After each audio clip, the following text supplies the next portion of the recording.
People, I wanted you to see PC game. I did manage to get it to run at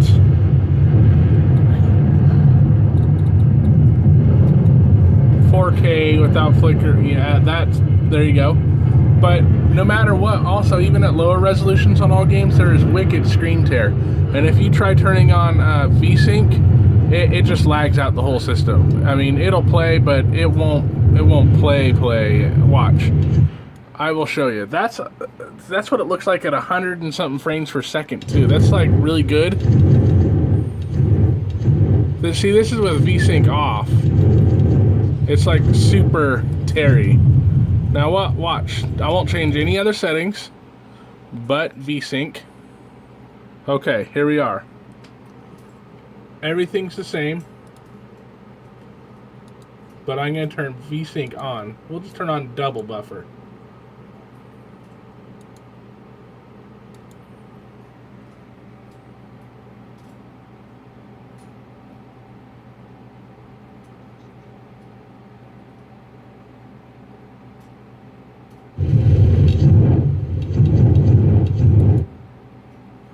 Now we'll watch the same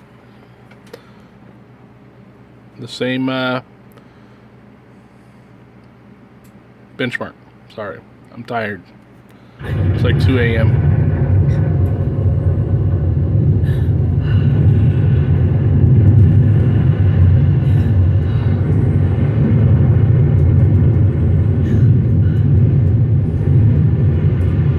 Now, once again, I have 3 GTX 770s in SLI.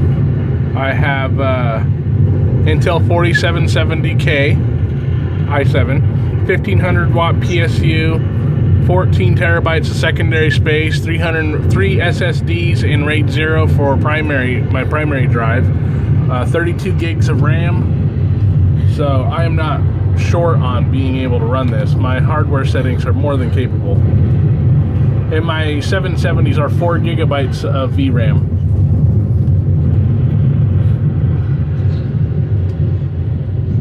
Now keep in mind that this camera does reduce jitter, so what you're seeing on here still isn't the full effect of what you're seeing when you actually play the game. And see, it gets good frames. So it's just, I'll show you what this game looks like when it's put down to 1080, 1920 by 1080 next. I decided to show you guys how well it'll play if all you change is the refresh rate to 30 hertz instead of 50 or 60. This is what it'll look like if you have it on 60. I was just showing you 30 or 50, so this is what you see on 60 hertz. Even though the desktop itself is at 60 hertz and everything plays at 60 hertz, just not games again. Now this is at 30 hertz with the VSync still on.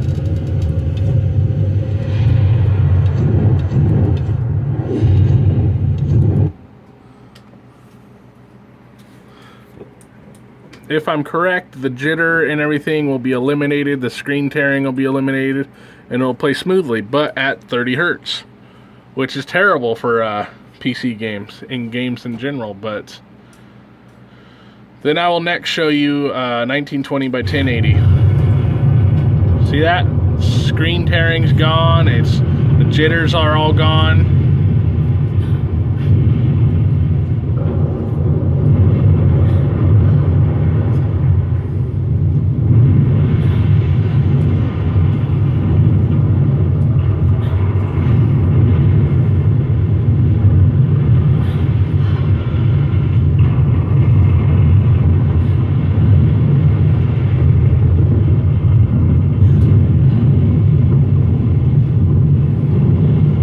I'll be back with the 1920 by 1080. Well, I'm going to pause this and show you guys the final results of this video. And here come the final results of the benchmark. It was able to hold the frame or the FPS perfectly, and it has been at all the settings. It just can't seem to actually play them, display them, even though my computer's more than capable. So Next will be 1920 by 1080. Okay, now as you can see, the resolution is 1920 by 1080 and the refresh rate is at 60 hertz. I'm going to go ahead and turn on triple buffering.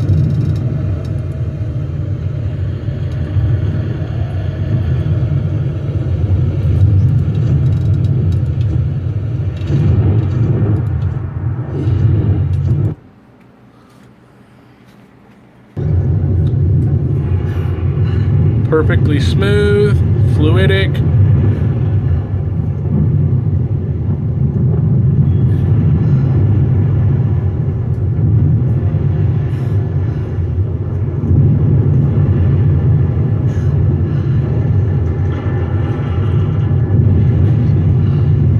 No jitters, no shaking, no screen tearing or anything of that nature. So the conclusion is that you can play this system with games at 1920 by 1080 only if you want 60 frames per second.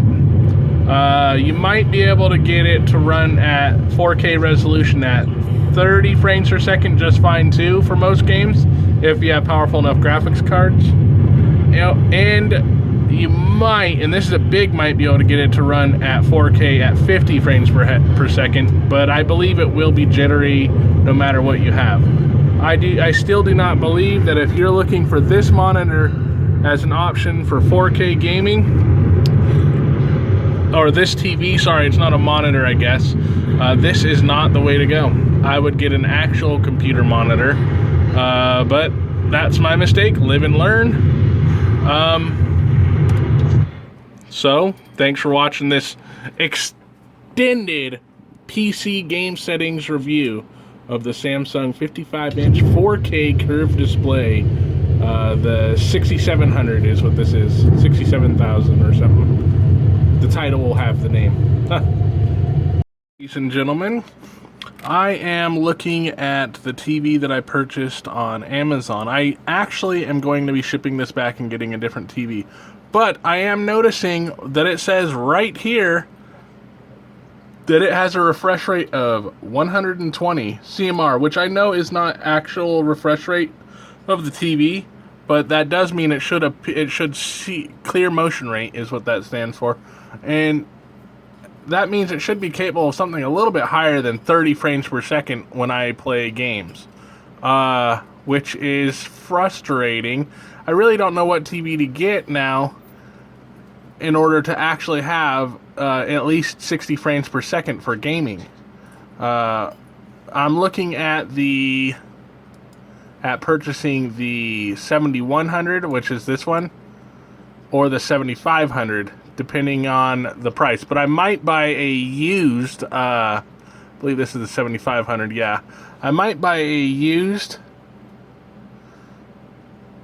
let's see if I can find it. That's a 71. I might buy a used 70 or 8500, which is $2,000, but I might buy it used for $400 or for $1,400, which would cost me about $150 more to pay for, but that's almost $1,000 savings right there. So more research is needed on my part, but now you guys know that Samsung is misleading you on the refresh rate of the TV. So be wary of that.